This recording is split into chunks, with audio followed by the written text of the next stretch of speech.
Hello students, welcome to EPG Pathshala. I am Dr. Vishal from Maharaja Agarsayan University, Badi, Himachal Pradesh. Today, we are going to talk on module Planning of Capital Structure from the paper Entrepreneurship Development and Project Management.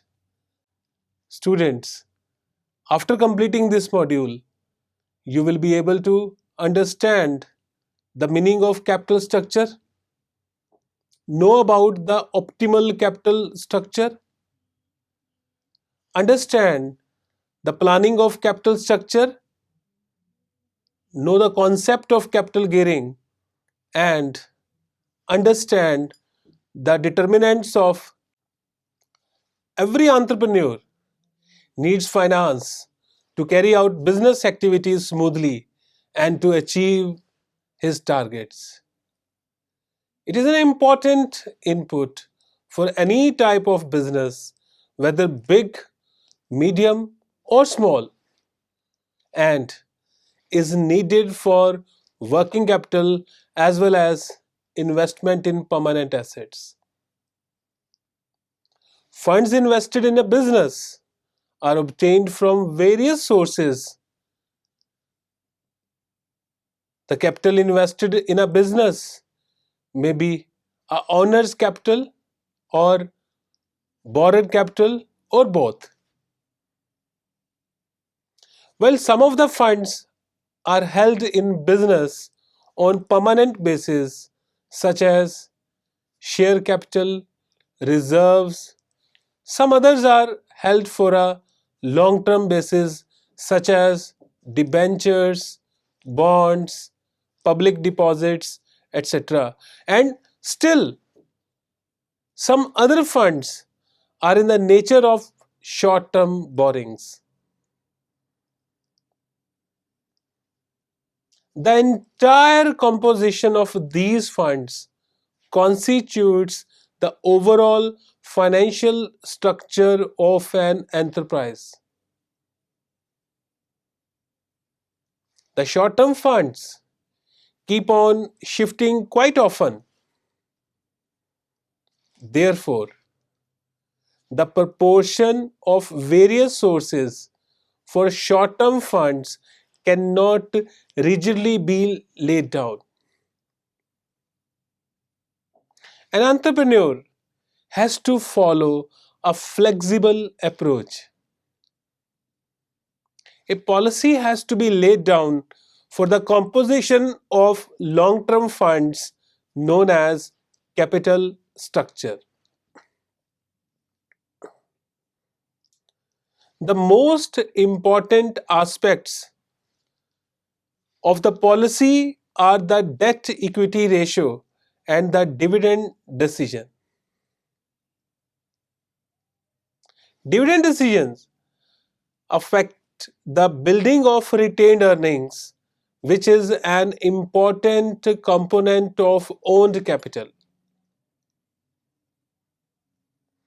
The long-term funds occupy a large portion of total funds and involve long-term policy decision about the proportion of various kinds of securities, which is often used to mean the capital structure of the firm.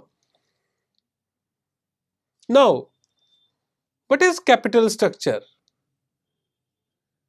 The term capital structure refers to the relationship between various forms of financing such as equity share capital, preference share capital, and debentures. It is the decision-making process which determines the proportion among various types of securities to total capitalization. Gerstenberg defines capital structure as the types of securities issued by a company and the proportionate amount that make up capitalization. In other words, it refers to the composition or makeup or mix of capital. That is, in what proportion equity capital, preference share capital, debenture, etc. have been issued. But the question arises how this proportion is to be determined. Gestenberg has laid down the following two general principles. Number one, the greater the stability of earnings, the higher may be the ratio of bonds to stock in the capital structure. Number two, the capital structure should be balanced with a sufficient equity cushion to absorb the shocks of business cycle and to afford flexibility. A capital structure decision refers to deciding the forms of financing, that is, which sources to be tapped, their actual requirement, and the relative proportion in total capitalization. Thus, whenever funds are to be raised for long-term perspective to finance investment, capital structure decision is involved. The form or quality of financing in capital structure depends upon the nature of requirement of finance. The process of financing or capital structure decision is shown in the figure given below. The figure shows the relevance of capital structure both in raising of funds as well as their utilization. While taking the decision about capital expenditure, the project which offers minimum cost of capital should be accepted. Similarly, raising funds for long-term and short-term purposes also bears the minimum cost of capital. Therefore, an optimal capital structure would be one which maximizes the value of the firm and minimize the cost of capital. So students, every capital structure decision affects the value of the firm, and the optimal capital structure is one which increases the value of the firm and decreases its cost of capital. As shown in the figure, every capital expenditure requires a huge amount of funds which can be raised through debt capital or equity capital.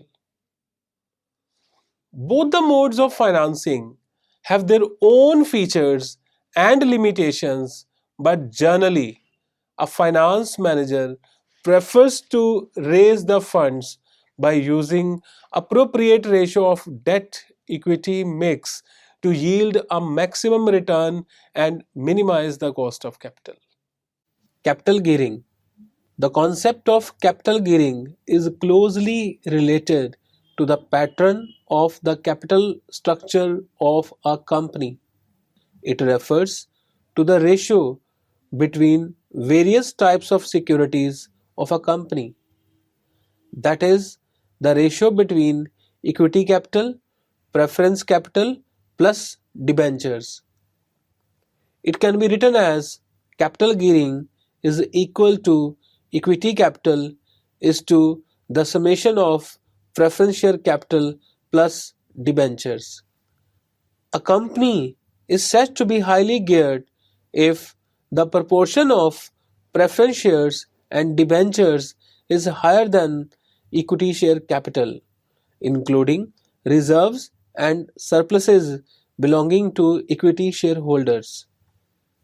A company is said to be low geared if the proportion of preference shares and debentures is low as compared to equity share capital. Now let's discuss the planning of capital structure. Planning the capital structure of a company has a great importance because of its prospective impact on profitability and solvency. Small organizations often do not plan their capital structure, rather allowed to develop it without any formal planning. They may do well in the short run, however, sooner or later they face considerable difficulties. Without proper planning of capital structure, and economical use of funds for the company is not possible. An enterprise should therefore plan its capital structure in such a way that it derives maximum benefits out of it and is able to adjust it with the change in economic conditions. Theoretically, optimal capital structure should be planned by the company in such a way that the market value of its shares is maximum. The value of the firm will be maximized when the marginal real cost of each source of funds is the same. The discussion on the issue of optimum capital structure is highly theoretical, but in order to determine an optimum capital structure, we have to go beyond the theory. That is why capital structure is found different from company to company, even within the same industry. A number of factors influence the capital structure decision of a company. Finance manager plays a crucial role in making the capital structure of a company. Two similar companies can have different capital structures if the decision makers differ in their approach. There are many factors affecting the role of decision maker. These factors are qualitative, complex, and highly psychological and do not always follow the accepted theory. Security markets are not always perfect, and the decision has to be taken with imperfect knowledge and consequent risk. Let's discuss optimal capital structure. Optimal capital structure is one that maximizes the value of the business and minimizes overall cost of capital.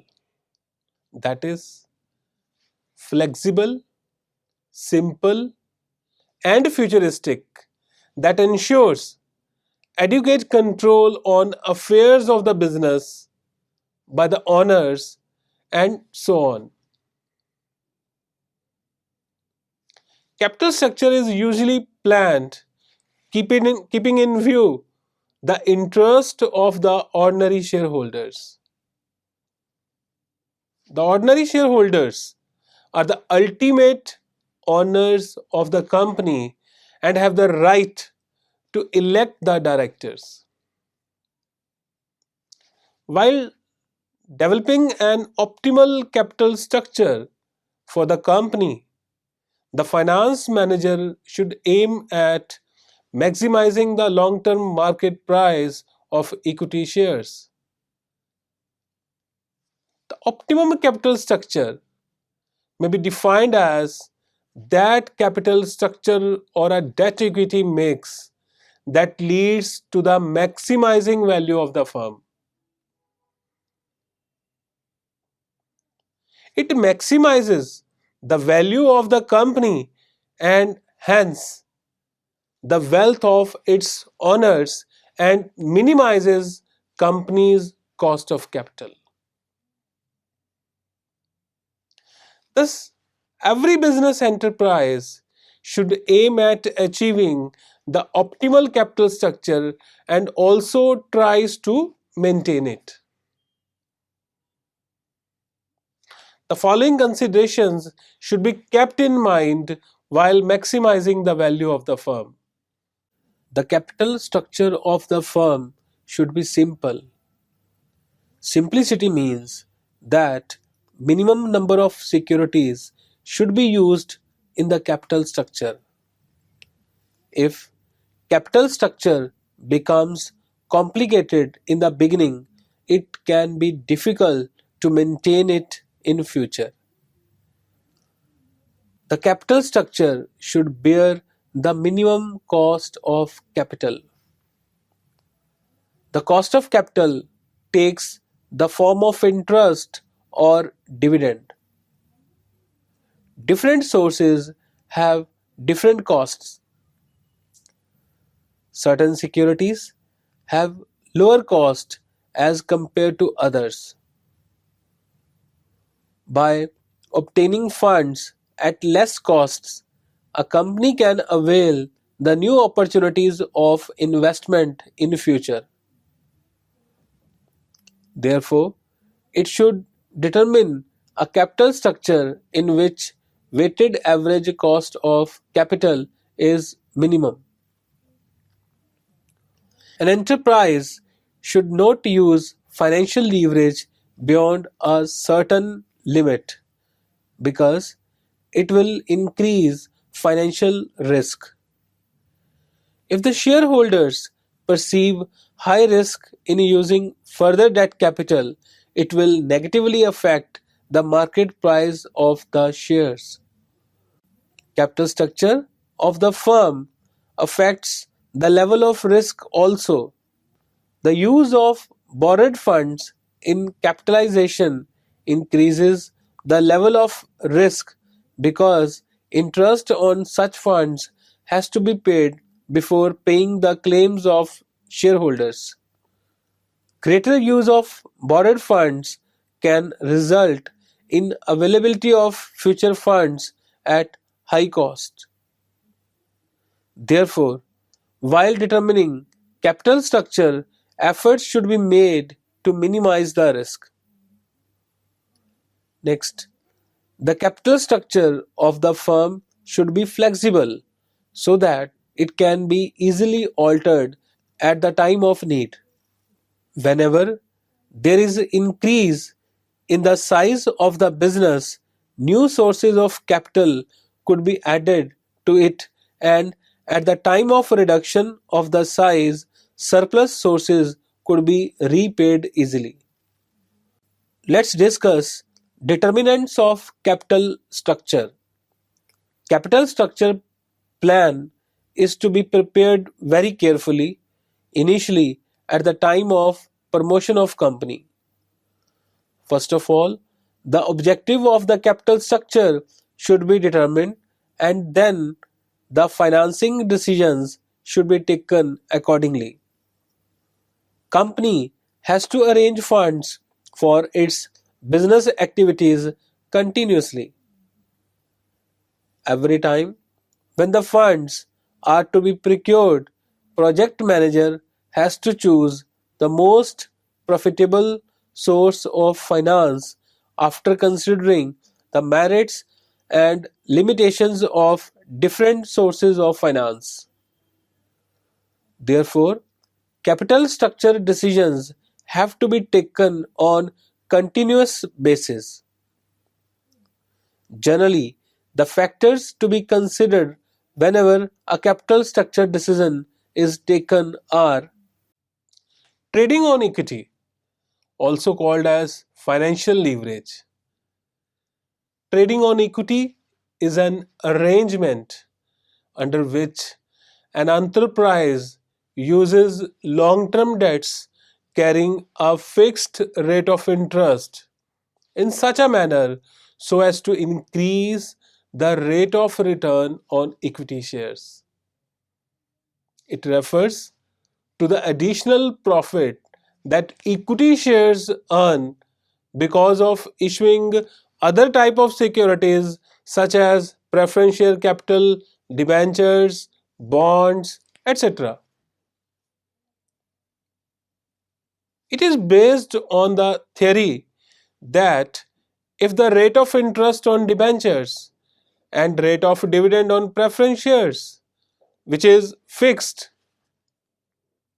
is lower than the general rate of company's earnings, equity shareholders will get the advantage of higher dividend per share.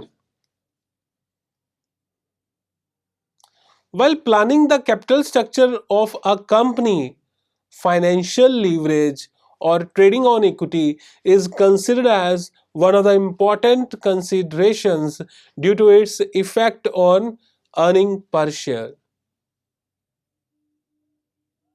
The greater the EPS or earning per share, more profitable it will be for the ordinary shareholders.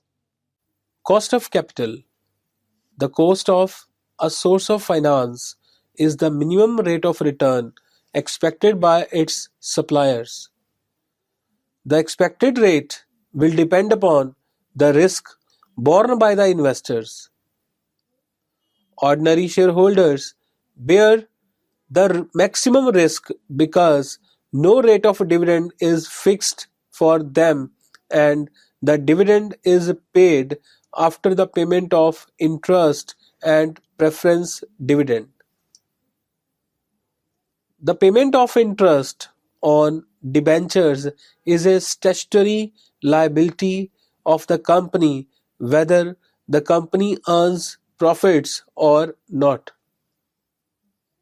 Therefore, debt is cheaper as compared to ordinary share capital. Cost of debt becomes lesser because interest on debt is a charge against the taxable income, but debt is cheaper only up to a particular point and the company cannot always decrease the overall cost of capital by using debt. Later, debt can be costly because use of more debt raises the risk for both the creditors and the shareholders. Next is regular and stable cash flows. The sale and stability of cash flows affect the quantum of leverage. The companies which have stability in income and sales can use more amount of debt in their capital structure. They can easily pay their fixed financing charges. The industries producing consumer goods face more fluctuations in their sales and therefore use lesser amount of debt. On the other hand, income and sales of public utility institutions are more stable and therefore they can use more debts in financing their assets. Expected increase in sales also affects the amount of leverage. This is the reason that developing companies should use more debt in their capital structure. The companies whose sales are decreasing should not use debt or preference share capital because they can face difficulty in the payment of interest and preference dividend as result of which the company could be liquidated. Next determinant is control. In present times, management wants to maintain its existence continuously and does not want any outside interference. Ordinary shareholders have got legal right to appoint directors. If the company is paying interest and installment of loan in time, the creditors of the company can't interfere in managerial decisions. Similarly, preference shareholders do not have voting rights. But in case the company is unable to pay dividend to the preference shareholders, for certain period of time, the preference shareholders get a right to participate in the meetings of the company. Thus, in most of the circumstances, ordinary shareholders get a right to appoint directors. If the main objective of the management is to keep control in the existing hands, it will raise additional finance from debt and preference shares because it will not adversely affect its control. Flexibility. Flexibility means the firm's ability to make adjustment in the sources of finance at the time of change in needs of funds. Capital structure of a company is called flexible when it does not face any difficulty to change its capitalization or the sources of finance. Therefore, the management should take into account the future effects on the present capital structure. Whenever a company needs finance for profitable investment, it must be able to raise necessary funds without delay and at reasonable cost. If less amount of funds is required, company must be in a position to redeem the debentures and preference share capital. Flexibility in the capital structure depends on flexibility in fixed expenses, restrictive conditions in the debt agreement, and terms of redemption and debt capacity. Next is size of the business. Small businesses have to face great difficulty in raising long-term finance.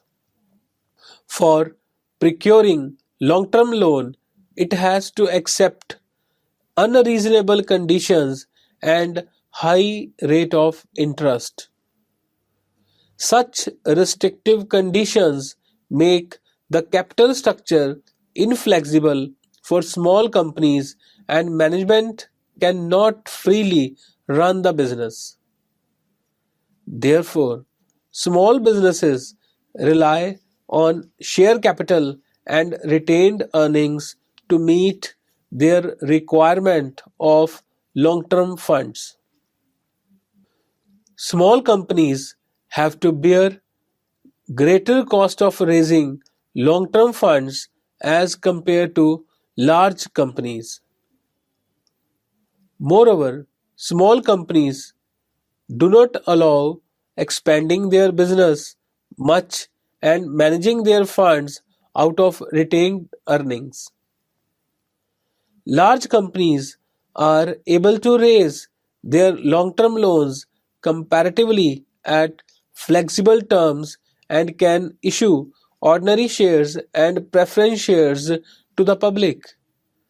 Therefore, while preparing capital structure plan, company should make proper use of its size. Next is flotation cost. Flotation costs are incurred at the time of issue of securities. These costs include commission, brokerage, stationery, and other expenses. Normally, the cost of debt is less than the cost of issuing shares. Therefore, the company can be attracted towards the loan funds. In case of retained earnings, no such issue expenses need to be incurred. But flotation costs are not the most important factor in capital structure decisions. If the amount of issue is increased, the percentage of flotation costs can decrease. Capital market conditions. While taking decision on the capital structure, tendencies of the capital market should be taken into account because these affect the cost of capital and availability of funds from different sources. Sometimes company wants to issue ordinary shares because the investors do not want to invest in that company due to its high risk. In such a situation, company should not issue shares and necessary funds should be raised from other sources. Therefore, timings of the issuance of the securities to the public is an important factor affecting the capital structure of a company. Gestation period. Gestation period refers the period between starting of project construction and first commercial operation of the project. If the gestation period is longer, more equity financing will be advised as there will not be need for servicing of capital in the initial times. Forms of business organizations. Control is much significant in case of private companies, sole traders, and partnership firms because in such businesses ownership is limited to a few hands. In public limited companies, ownership is widely spread. Therefore, control can't be restricted. General economic conditions. If an economy is recovering from depression, the business activities in the country will expand. The possibilities of development of business will increase due to it. As a result, company may require additional funds in the future. In such cases, management should give more importance to the flexibility of capital structure so that it may be able to raise funds from alternate sources to meet its need. The company in such situation should issue ordinary share capital rather than debt. Next, statutory restrictions. Capital structure decisions of the company are also affected by the government regulations. The statutory restrictions prescribed by the government and various statutes are required to be undertaken into consideration before the capital structure is planned. Next is corporate taxation. Due to current provision of tax, the use of debt in the capital structure is cheaper as compared to the ordinary share capital or preference share capital. Interest is chargeable expense from the taxable income, whereas dividend is paid out of earnings available after tax. Hence, level of tax affects the cost of capital. Therefore, take the advantages of trading on equity. Management uses more debt capital in the capital structure, which helps in increasing the income of the shareholders. So, students, let's now summarize what we have learned in this module. At the time of preparing financial plan for the business, not only the capitalization is determined, but the form of financing or type of capital is also decided. In the capital structure decisions, it is determined from which sources and how much finance should be raised. Thus, under the capital structure, we determine the proportion in which capital should be raised from different securities. In this way, capital structure decisions are related to the mutual proportion of the long-term sources of capital. In the long-term sources, we include the owned funds and borrowed funds. Owned funds include share capital, reserves, and surpluses, whereas in the borrowed funds, we include debentures and long-term loans from various financial institutions. While determining the capital structure, management should use proper proportion of borrowed funds and owned funds because it affects the cost of capital and total value of the firm. Management also has to consider a number of factors. Capital structure should be determined in such a manner in which cost of capital of the firm is minimum and the value of the firm for shareholders is maximum.